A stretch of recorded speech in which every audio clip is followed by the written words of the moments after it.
দৃশ্য অদৃশ্যের অনেক ক্ষতি আছে, এগুলো এখনকার সায়েন্স বিশ্বাস করে না। আর সায়েন্স বিশ্বাস করে না বলে যে আমরা বিশ্বাস করব না এমনটাও নয়, ঠিক আছে? নবী সাল্লাল্লাহু আলাইহি ওয়াসাল্লাম বলেছেন, রাতের বেলা তোমরা বাচ্চাদেরকে সন্ধ্যাবেলা ছেড়ে দিও না, সন্ধ্যাবেলা বাচ্চাদেরকে ছেড়ে দিও না, আগে ভালো করে সন্ধ্যাটা হয়ে যাক, যদি ছাড়তে হয় তারপর ছেড়ো। তারপর রাতের রাত যখন গভীর হবে তখন তোমরা এলোপাথালি ঘোরাফেরা করো না, রাস্তাঘাটে বনে জঙ্গলে ঘোরাফেরা করো না, কারণ এই সময় এমন কিছু মাখলুককে আল্লাহ পাক ছেড়ে দেন যাদেরকে তোমরা দেখো না। এখন বিজ্ঞান যেটা প্রমাণ করতে পারে নাই, এটা কি বিজ্ঞানের ব্যর্থতা না ইসলামের ব্যর্থতা?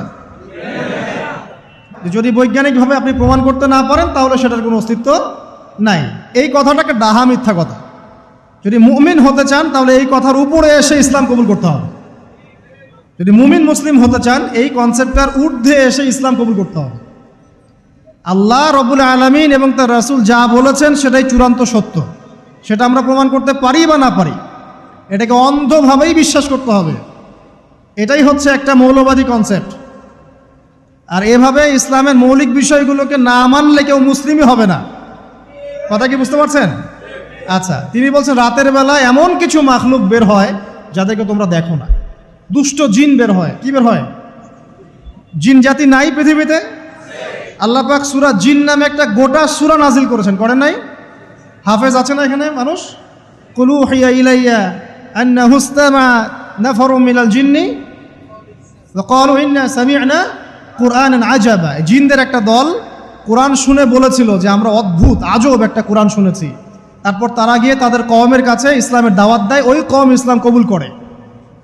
এটা নবী সাল্লাল্লাহু আলাইহি ওয়াসাল্লামের জীবনের সেই সময়কে ঘটনা যখন নবীজি তায়েফ থেকে ফিরে আসছেন। তায়েফবাসী তাকে অত্যাচার করলো, তিনি নাখলা উপত্যকায় এসে নামাজ পড়ছেন, ওই নামাজের কেরাত শুনে জিনরা ইসলাম কবুল করেছে। তো সূরা জিনে আল্লাহ পাক এই কথা নাজিল করেছেন। তো আল্লাহ পাক যে বলছেন জিন জাতি আছে, আল্লাহ কি মিথ্যা কথা বলছেন? নাকি নাসা যখন বলে এলিয়েন আছে তখন ওইটা সত্য, আর আল্লাহ বলছেন জিন জাতি আছে এটা মিথ্যা? তা আমাদেরকে আবার নতুন করে মুসলমান হওয়া লাগবে এখন না? আমাদের কনসেপ্ট চেঞ্জ হয়ে গেছে। আবার দেখেন আল্লাহ পাক বলছেন সূরা জারিয়াতের 56 নম্বর আয়াতে, ওয়ামা খালাকতুল জিন্না ওয়াল ইনসা ইল্লা লিয়াবুদুন, আমি জিন আর মানুষকে শুধু আমার ইবাদত করার জন্যই সৃষ্টি করেছে। তাহলে দুটো জাতি পাওয়া গেল, জিন এবং মানুষ। জিন কিসের তৈরি? আগুনের তৈরি। মানুষ কিসের তৈরি? কাদামাটি। ফেরেশতা কিসের তৈরি? নূরের তৈরি। তো এই যে সৃষ্টির বৈচিত্র্য, এটা কার সৃষ্টি? তো সেই আল্লাহ পাকের জ্ঞান সবচেয়ে বেশি না আমার জ্ঞান সবচেয়ে বেশি? সে আল্লাহর পক্ষ থেকে যখন কোরআন এবং হাদিস নাজিল হবে তা আমি অন্ধভাবে মানবো না, নাকি আমি আল্লাহকে চ্যালেঞ্জ করবো ইবলিসের মতো? ইবলিস আল্লাহকে চ্যালেঞ্জ করছে না, খলাকতানি মিন নার ওয়া খলাকতাহু মিন তিন, আমি কেন আদমকে সেজদা করতে যাব? আমি কেন আদমকে সেজদা করতে যাব? আপনি আদমকে সৃষ্টি করেছেন মাটি দিয়ে, আমাকে সৃষ্টি করেছেন আগুন দিয়ে, তাহলে আমি আদমের চাইতে সুপিরিয়র, আমি আদমের চাইতে সেরা, তা আমি কেন ওকে সেজদা করতে যাব? তো ইবলিস আল্লাহকে চ্যালেঞ্জ করলো না? তো এখন আমরা যারা আল্লাহকে চ্যালেঞ্জ করছি, এখন এই বিশ্বে যারা আল্লাহকে চ্যালেঞ্জ করছে, কোরআনকে চ্যালেঞ্জ করছে, হাদিসকে চ্যালেঞ্জ করছে, এরা কি আল্লাহর অনুগত বান্দা না ইবলিসের এজেন্ট? এরা এই চ্যালেঞ্জিং ফিলোসফিটা পেল কোথা থেকে? ওই ইবলিস থেকে। ইবলিস থেকে এই ফিলোসফি এসেছে। আর ইবলিস তো এখনো মরে যায় নাই, মরে গেছে, বরং সে এখন প্রবীণ বয়স্ক হয়ে গেছে, তার অভিজ্ঞতা এখন অনেক বেশি। তার অভিজ্ঞতা কি বেশি? দেখবেন ইবলিস সবার আগে আদম সন্তানের গা থেকে কাপড় খুলে ফেলেছিল, জানেন? আপনাকে দেখাচ্ছি, সূরা আরাফ পড়েন। সূরা আরাফের মধ্যে আল্লাহ পাক বলছেন, ইয়া বানি আদম, হে আদম সন্তান, লা ইয়াফতিনান্নাকুমুশ শাইতান, হে আদমের সন্তানরা তোমরা শুনে রাখো, শয়তান ইবলিস যেন তোমাদেরকে ফিতনায় ফেলতে না পারে। কে বলছেন? আল্লাহ। কিরকম ফিতনা? ইয়ানজিউ আনহুমা লিবাসাহুমা, যে ইবলিস তোমাদের বাবা মায়ের গা থেকে কাপড় খুলে ফেলেছিল। ইয়া বানি আদম লা ইয়াফতিনান্নাকুমুশ শাইতান কামা আখরাজা আবাওয়াইকুম মিনাল জান্নাহ ইয়ানজিউ আনহুমা লিবাসাহুমা। আল্লাহ পাক বলছেন, হে আদমের সন্তানরা তোমরা সতর্ক থেকো, ইবলিস যেন তোমাদেরকে ফিতনায় ফেলতে না পারে, যেমন করে সে তোমাদের বাবা এবং মাকে জান্নাত থেকে বের করে দিয়েছিল এবং তাদের গায়ের কাপড় খুলে ফেলেছে। কখন কাপড় খুলে গেছে জানেন? যখন ওই যে গাছের কাছে তারা চলে গেলেন, ওই যে এই গাছের কাছে যেও না, ওয়ালা তাকরাবা হাদিহি শাজারা, তোমরা এই গাছের কাছে যেও না। যখনই তারা গাছের কাছে গেলেন, ফল খেলেন, সাথে সাথে গায়ের কাপড় খুলে পড়ে গেছে। এর আগ পর্যন্ত দুজন জানতেন না কার লজ্জাস্থান কেমন। এই ঘটনার পর একে অপরের লজ্জাস্থান উন্মুক্ত হয়ে যায়। তারপর তারা জান্নাতের পাতাগুলো ছিঁড়ে ছিঁড়ে লজ্জাস্থান ঢাকতে লাগলেন।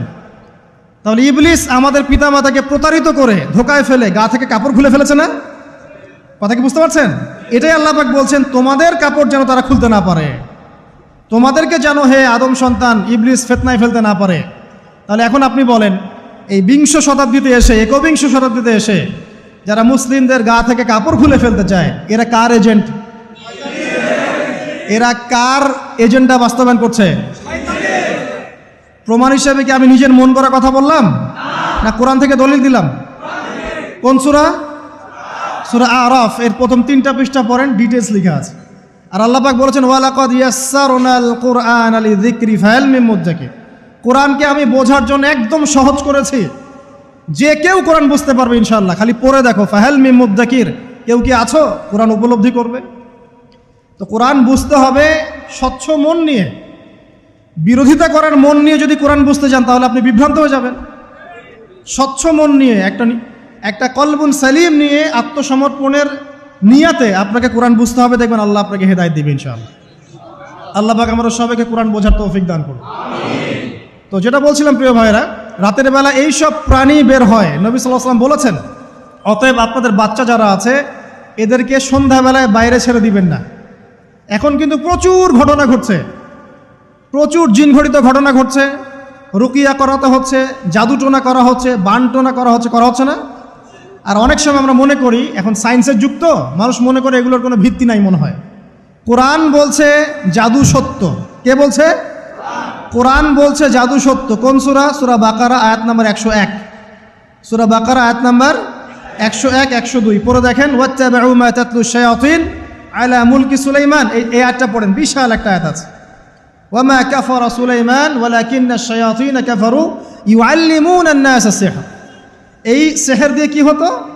মা ইউফাররিকুনা বিহি বাইনাল মারই ওয়া যাওজি। সুলাইমান আলাইহিস সালামের সময় এই জাদুবিদ্যার প্রচলন ছড়িয়ে পড়ে। এই জাদু মানুষ শিখে কি করছিল? নারী পুরুষের মাঝখানে, স্বামী স্ত্রীর মাঝখানে বিভেদ সৃষ্টি করছিল। এখন দেখেন না, পরিবারের স্বামী স্ত্রীর বন্ধন ভেঙে যায় না?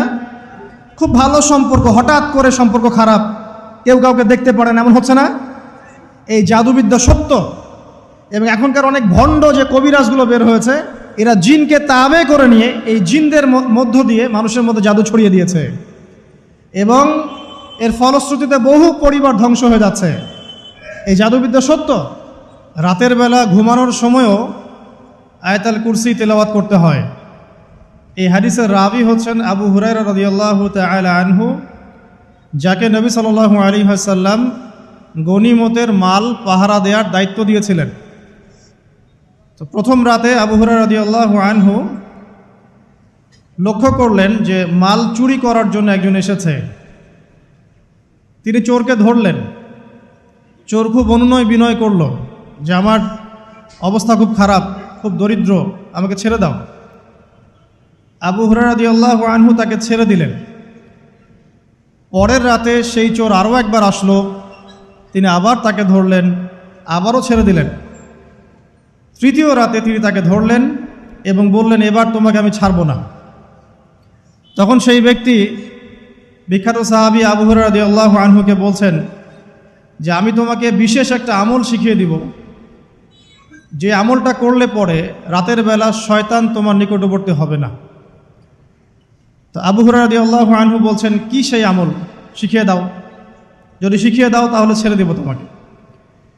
তখন সেই ব্যক্তি বলছে যে রাতের বেলা কেউ যদি আয়াতুল কুরসি তেলাওয়াত করে ঘুমানোর সময়, সেই ব্যক্তির ধার কাছেও শয়তান আসবে না ইনশাআল্লাহ, এবং আল্লাহ পাকের পক্ষ থেকে একজন ফেরেশতা তাকে পাহারা দিবে ইনশাআল্লাহ।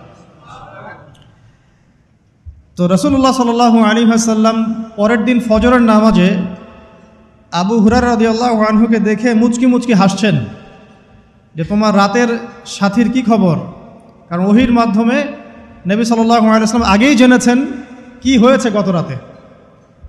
এটাই আল্লাহ পাকের ওয়াহী, যেটা কোনো বিজ্ঞান যুক্তি দর্শনের ব্যাখ্যায় আসবে না। আসবে না। তো আবু হুরায়রা রাদিয়াল্লাহু আনহু বলছেন যে আমি তো ইয়া রাসূলুল্লাহ তাকে ছেড়ে দিয়েছিলাম, পরে আবার এসেছে, আবার ধরেছি, আবার ছেড়ে দিয়েছি, আবার এসেছে, এবার ছাড়বো না পণ করেছিলাম, কিন্তু এবার সে আমাকে একটা আমল শিখিয়ে দিয়েছিল, তো এই আমল শেখানোর বদৌলতে আমি ওকে ছেড়ে দিয়েছি। কি আমল? রাতের বেলা আয়াতুল কুরসি তেলাওয়াত করলে শয়তান নিকটবর্তী হবে না, এবং রাতের বেলা একজন ফেরেশতা আল্লাহর পক্ষ থেকে ওই ব্যক্তিকে পাহারা দিবে ইনশাআল্লাহ। তো রাসূলুল্লাহ সাল্লাল্লাহু আলাইহি ওয়াসাল্লাম বলছেন এই কথা শুনে যে তোমার কাছে এসেছিল সে হচ্ছে ইবলিস, শয়তান। সে যতগুলো কথা বলে তার বেশিরভাগ কথাই সে মিথ্যা বলে, তবে এই কথাটা সে সত্য বলেছে। তার মানে আয়াতুল কুরসির ফজিলত কে জানিয়ে দিল? তাহলে জ্ঞান যদি সত্য হয়, জ্ঞানটা যদি সত্য হয়, মানে আল্লাহ এবং তার রাসূলের দলিল থাকে সেখানে, তো সেই সত্য জ্ঞানটা নেয়ার ব্যাপারে কোনো প্রতিবন্ধকতা থাকবে? থাকবে না। যে কোনো ব্যক্তি এমন কোনো কথা বলুক যেটা কোরআন এবং সুন্নাহর সাথে মিলে গেছে, এই কথা নিতে কি কোনো আপত্তি আছে? নাই। আর যে কোনো ব্যক্তি যত বড় আলেম হোক আর স্কলার হোক আর বুদ্ধিজীবী হোক না কেন, তার কথা যদি কোরআন সুন্নাহর সাথে না মেলে সেই কথা কি আমরা গ্রহণ করব? এই সহজ কথাটা মেনে নিলে কিন্তু মুসলিমদের মাঝে কোনো ইখতিলাফ থাকে না। তারপরেও হয়তো কিছু মতপার্থক্য থাকবে, সেটা ইসলামের সৌন্দর্য, সেটা ইসলামের সৌন্দর্য। যেমন আপনি ফজরের আগে বেতরের নামাজ পড়ছেন, তাহাজ্জুদের নামাজ পড়ে বেতরের নামাজ পড়ছেন, তারপরে 2 রাকাত সুন্নত পড়ছেন, তারপরে ফরজ পড়ছেন, ঠিক আছে? এই আমলটা নবী সাল্লাল্লাহু আলাইহি ওয়াসাল্লাম কর্তৃক স্বীকৃত এবং সুন্নাহ। এখন কেউ যদি ঘুমানোর আগেই বেতের নামাজ পড়ে ফেলে, ঘুমানোর আগেই সে বেতের নামাজ পড়ে ফেলে, শেষ রাত্রে যদি নফল নামাজ পড়ার সুযোগ হয় পড়লো, পরে সুন্নত পড়ে ফজরের 2 রাকাত ফরজ পড়লো, তার আমল কি বাতিল? তো বেতরের নামাজ ঘুমানোর আগে পড়লেও চলে, শেষ রাত্রে পড়লেও চলে। ইসলামের এটা সৌন্দর্য না? সৌন্দর্য। মনে করেন যে আপনি জোহরের আগে, ফরজ নামাজের আগে 4 রাকাত সুন্নত পড়লেন, পড়েন না? আচ্ছা, এটা হাদিস থেকে প্রমাণিত তো? আচ্ছা, কেউ যদি 2 রাকাত সুন্নত পড়ে হবে না? হবে না? এটার হাদিস নাই? আছে। তাহলে এটা সৌন্দর্য না? এটা সৌন্দর্য। কখন এটা আমল করলেন, কখন ওইটা আমল করলেন। আচ্ছা, এরকম বলতে গেলে রাত শেষ হয়ে যাবে আসলে। মানে অসংখ্য আমল আছে যেগুলো ইসলামের সৌন্দর্য। রাসূলুল্লাহ সাল্লাল্লাহু আলাইহি ওয়াসাল্লাম সাহাবায়ে কেরামের যুগে এভাবেই সাহাবীরা আমল করেছে। আর এখন কি হয়েছে, আমরা ওই যে হাতির 7 কানার হাতি দেখার গল্প আছে না? কেউ বলেছে হাতি হচ্ছে খাম্বার মতো, কেউ বলেছে কুলার মতো, কেউ বলেছে হাতি হচ্ছে কি বলেন, এই যে কি সুচালু কিশোর মতো। আসলে পুরো হাতি সম্পর্কে এদের কারোই ধারণা ছিল না। আমাদের সমস্যা হচ্ছে আমরা ইসলামের অংশ বিশেষকে ফলো করি, এর বাইরে কিছু পেলে আমরা মনে করি সেটা আর ইসলামে নাই। তাই হয় না? আমি যতটুকু জানি বুঝি এতটুকু আমল করি, এর বাইরে যদি কোনো দলিল থাকেও সেটা মানার ব্যাপারে আমাদের আগ্রহ থাকে না। তখনই কিন্তু ইসলামকে নিয়ে আমরা এই যে দলীয়করণে চলে যাই, আর আস্তে আস্তে মুসলিম উম্মার ঐক্যটা নষ্ট হয়। ঐক্য নষ্ট হতে হতে আজকে কি অবস্থা এটা তো দেখতেই পাচ্ছেন। তো আগে ওই জায়গাটা শেষ করি। নবী করিম সাল্লাল্লাহু আলাইহি ওয়াসাল্লাম রাতের বেলা এই আমলটা করতেন। কি করতেন? আয়াতুল কুরসি তেলাওয়াত করতেন। আরেকটা গুরুত্বপূর্ণ আমল, সেটা হচ্ছে সূরা বাকারার শেষের 3টা আয়াত তেলাওয়াত করতেন। কয়টা আয়াত? কোন কোন হাদিসে আছে 2টা আয়াত। এই যে 3টা আয়াত কোন হাদিসে, আবার কোন হাদিসে 2টা আয়াত। কেউ যদি 2টা পড়ে তার আমল কি বাতিল হবে? আর যদি কেউ 3টা পড়ে আরও ভালো, উত্তম। ঠিক আছে, তো শেষের 3টা আয়াত হচ্ছে লিল্লাহি মা ফিস সামাওয়াতি, এখান থেকে নিয়ে ফানসুরনা আলাল কওমিল কাফিরিন পর্যন্ত।